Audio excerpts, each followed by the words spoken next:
እንዴት ናችሁ ተማሪዎች?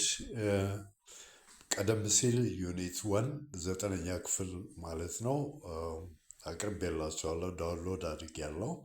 የዚህ ሳምንት በእንግዲህ ዘወትር ሐሙስ ዘጠነኛ ክፍል ትምህርት ቪዲዮ አፕሎድ አድርጋለሁኝ።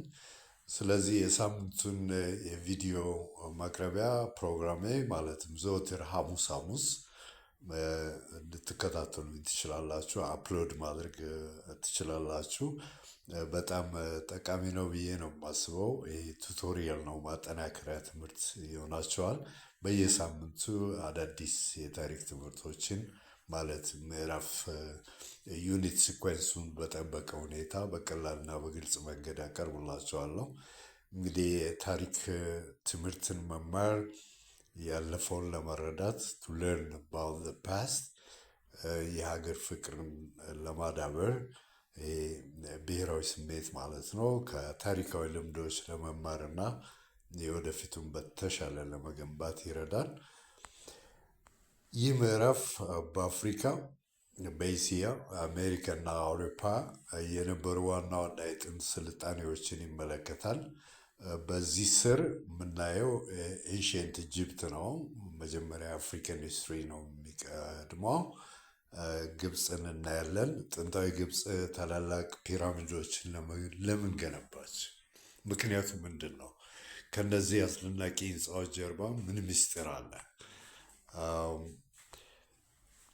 ጥንታዊ ግብፃውያን ታላላቅ ፒራሚዶችን ለፈርዖኖች መቃብር እና ነፍሳቸው ወደ ሌላ ዓለም እንዲደርስ በማመን ሊገነቡ ችለዋል። ይሄ ማለት ላይፍ አፍተር ዴይዝ ያምኑ ነበር።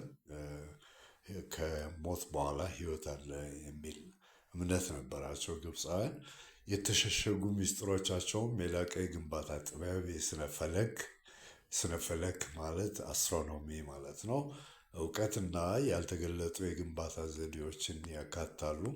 ዛሬ በፈተና ላይ ሊመጡ የሚችሉ 5 ዋና ዋና ነጥቦችን ትማራላችሁ። ግብፅ ኢጅፕት የምንለው ስሙ በግሪክኛ ኢጂፕተስ ከሚለው ቃል የመጣ ነው። ይህም የጥንቷን ግብፅ ያመለክታል። የጥንታዊ ግብፅ ስልጣኔ በ3000 ዓመት ዓለም እንግዲህ ከሜሶፖታሚያ ቀጥሎ የታየ ነው። አካባቢ በናይል ሸለቆ ተጀመረ። የናይል ወንዝ ስልጣኔው እንዲያድግ አግዟል። ናይል ውሃ በመስጠት ለግብርናና ለማህበረሰቡ እድገት ትልቅ አስተዋጽኦ አድርጓል። ፈርዖኖች የምንላቸው ንጉሶች ይህንን ስካልፕቸር ማየት ትችላላችሁ። ይህን ይመስላሉ። የግብፅ ገዢዎች ፈርዖኖች ይባሉ ነበር። መንግስትን፣ ግብርን እና ምርትን ይቆጣጠሩ ነበር ፈርዖኖች። አብዛኞቹ ግብፃውያን ገበሬዎች ነበሩ። ስንዴ፣ ገብስ፣ ሽንኩርት፣ ተልባና አትክልት ያመርቱ ነበር። በግብፃውያን ታሪክ አንድ በጣም ሊጠቀስ የሚገባው ነገር መሚፊኬሽን ነው። መሚ ማለት የሞተ ሰውን ለማቆየት የሚደረግ ሂደት ነበር። ግብፃውያን ከሞት በኋላ ህይወት እንዳለ ያምኑ ስለነበር መሚፊኬሽን ይጠቀማሉ። ይሄ ሄሮግሊፊክስ የግብፃውያን የአጻጻፍ ዘዴ ነው።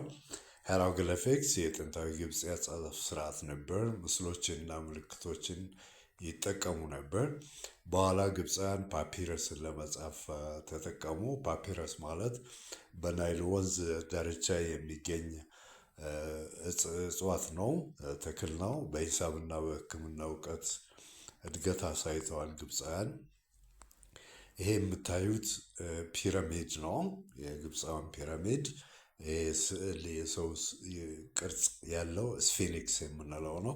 ታላቅ ፒራሚዶች እና ስፌኒክስ የግብፃውያንን የህንፃ ችሎታ ያሳያሉ።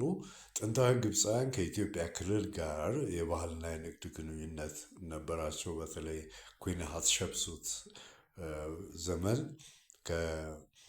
ከኢትዮጵያ ከአክሱማውያን ጋር የንግድ ግንኙነት እንደነበራት። ኩዊን ሀትሸፕሱት ማለት የግብፅ ንግስት ነች። ቱዋንቱ ኑቢያ ስሙ ከጥንታዊ ኑብ፣ ግብፃውያን ናቸው ይህን ስም የሰጡት። ኑብ ወርቅ ከሚለው ቃል እንደመጣ ይታመናል። ስለዚህ የወርቅ ምድር ተብሎ ይጠራል።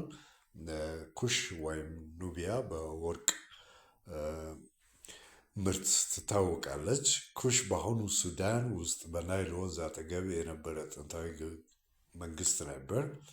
እዚህ ላይ የምታዩት በናይል ወንዝ አካባቢ ከግብፅ በስተደቡብ ከኢትዮጵያ በስተ ሰሜን ምዕራብ የሚገኝ ጥንታዊ መንግስት ነው።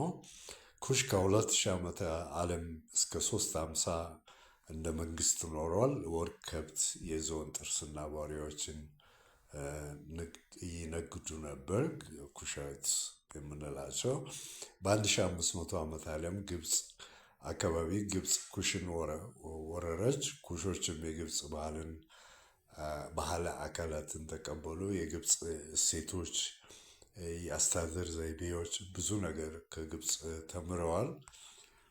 በወረራ ሰዓት ማለት ነው። በመጨረሻ በ350 ዓመተ ምህረት ፎርት ሴንቹሪ የምንለው የአክሱም ንጉስ ኢዛና ሜሮን ወረራና አሸነፈ። በዚህም የኩሽ መንግስት መጨረሻ ሊሆን ቻለ። ካርታው ማየት ትችላላችሁ። እንግዲህ ለእኔም ትልቅ እገዛ ነው። ሰብስክራይብ ማድረግ አትዘንጉ። በዚህ ቻናል ላይ የኔን ትምህርቶች ቪዲዮ አፕሎድ እያደረጋችሁ በየሳምንቱ ሐሙስ ሐሙስ ልትከታተሉኝ ትችላላችሁ። አመሰግናለሁ።